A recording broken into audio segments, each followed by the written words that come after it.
આપ સર્વોને હેતપૂર્વક જય શ્રી સ્વામિનારાયણ। આજની સત્સંગ કથા વાર્તા નિજ મંદિર સાવરકુંડલા। આજની સત્સંગ કથા વાર્તામાં આપણે શ્રીમદ સત્સંગી જીવનની કથા સાંભળશું। અધ્યાય 55।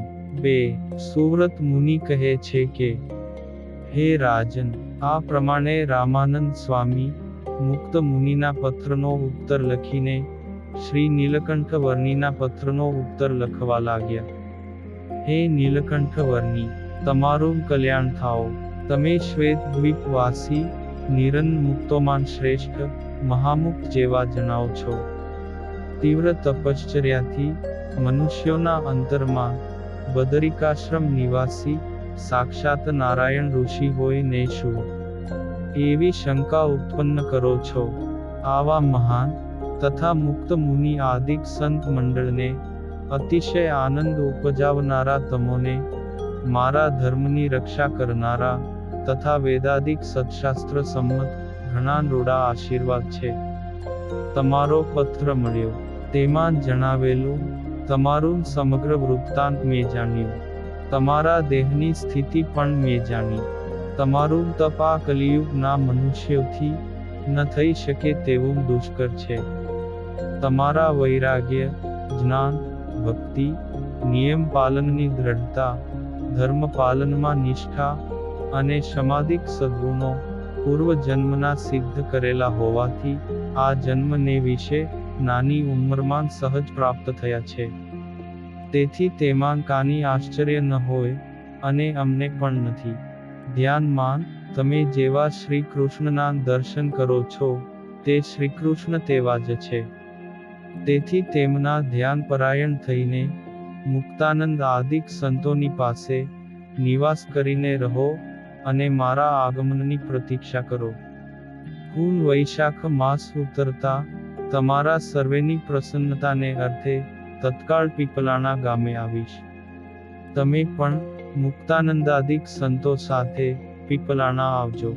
તમને મારા દર્શનની અતિશય ઉત્કંઠા વર્તે છે, તેમાં શ્રી કૃષ્ણના પ્રત્યક્ષ દર્શન રૂપ કારણને હું જાણું છું, પરંતુ અત્યારે માર્ગમાં કાઠી, મિયાણા આદિક ધાડપાડુઓનો ભય વર્તે છે। તેથી અહીં આવવું અતિ દુષ્કર છે, માટે તમારે ભુજ નગર ન આવવું। જો તમને મારામાં પૂજ્ય બુદ્ધિ હોય તો મારા વચનને આદરપૂર્વક સ્વીકારીને ત્યાં જ રહીને સંતોને યોગનો અભ્યાસ કરાવજો। હે વર્ણિરાજ, તમારા અંતરમાં મારા દર્શનની જેવી ઉત્કંઠા વર્તે છે તેવી જ મને પણ તમારા દર્શનની ઉત્કંઠા વર્તે છે, એમ તમે જાણો, અને તેથી જ હું ત્યાં તત્કાળ આવીશ। તમે નિરંતર સ્વધર્મનું પાલન કરજો। ભગવાન શ્રી કૃષ્ણના ચરણોમાં હું હંમેશા એવી જ પ્રાર્થના કરું છું કે મને સદાય તમારા જેવા ધાર્મિક ભગવદ ભક્તનો સમાગમ પ્રાપ્ત થાય। આ પૃથ્વી પર રહેલા જે મનુષ્યો ધર્મપરાયણ જીવન જીવે છે તે મને અતિશય વહાલા છે।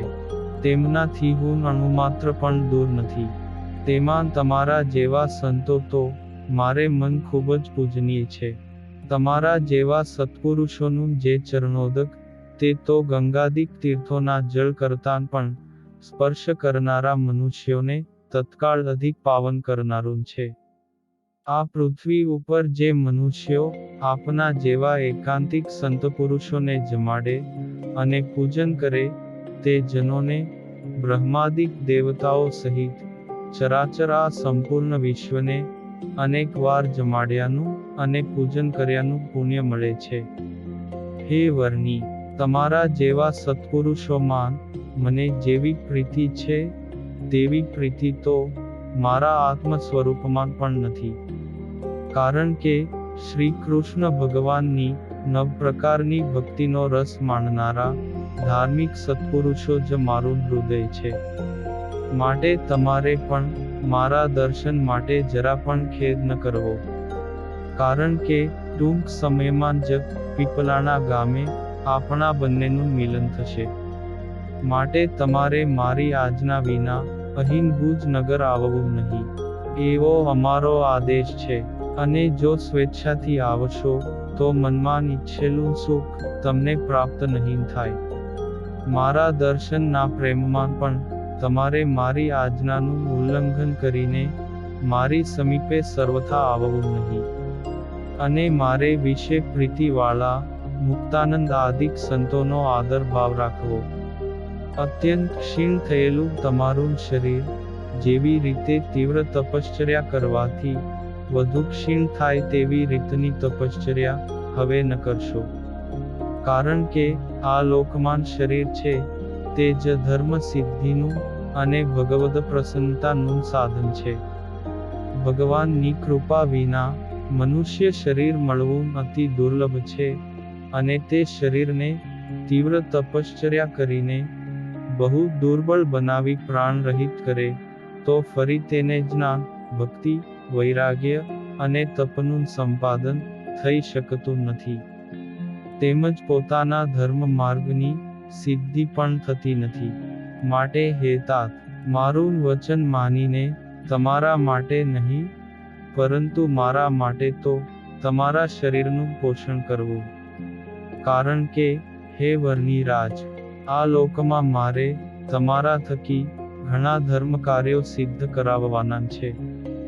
સુવ્રત મુનિ કહે છે કે હે રાજન, રામાનંદ સ્વામીએ આ પ્રમાણે પત્રો લખીને કવરમાન બીડી વિપ્રવર્ય મયારામ ભટ્ટના હાથમાં અર્પણ કર્યા. મયારામ ભટ્ટ તે ઉત્તરરૂપી પત્રો લઈને તત્કાળ 7મે દિવસે પુનઃ લોજપુરમાં પધાર્યા. અને તે પત્રો મુક્તાનંદ સ્વામીના હાથમાં અર્પણ કર્યા. મુક્તાનંદ સ્વામીએ પણ નીલકંઠ વર્ણીને સાથે રાખીને પત્રોનું વાંચન કર્યું. અને પત્રો વાંચ્યા પછી શ્રી નીલકંઠ વર્ણી રામાનંદ સ્વામીની આજ્ઞાનું પાલન કરતા થકા ત્યાં લોજપુરમાં જ નિવાસ કરીને રહ્યા. અને સ્વામીની આજ્ઞા પ્રમાણે સર્વે સંતો પણ નીલકંઠ વર્ણીની પાસેથી હર્ષપૂર્વક સમસ્ત યોગની કળાઓ શીખવા લાગ્યા. ભગવાન શ્રી નીલકંઠ વર્ણી પણ સ્વામીના આદેશ અનુસાર તે મુક્તાનંદ આદિક સર્વે સંતોને સમગ્ર અષ્ટાંગ યોગનું શિક્ષણ આપવા લાગ્યા. તે સંતો પણ યોગના ઉપદેષ્ટા ગુરુ એવા શ્રી નીલકંઠ વર્ણીના અનુગ્રહથી અલ્પ સમયમાં જ સિદ્ધ દશાને પામ્યા.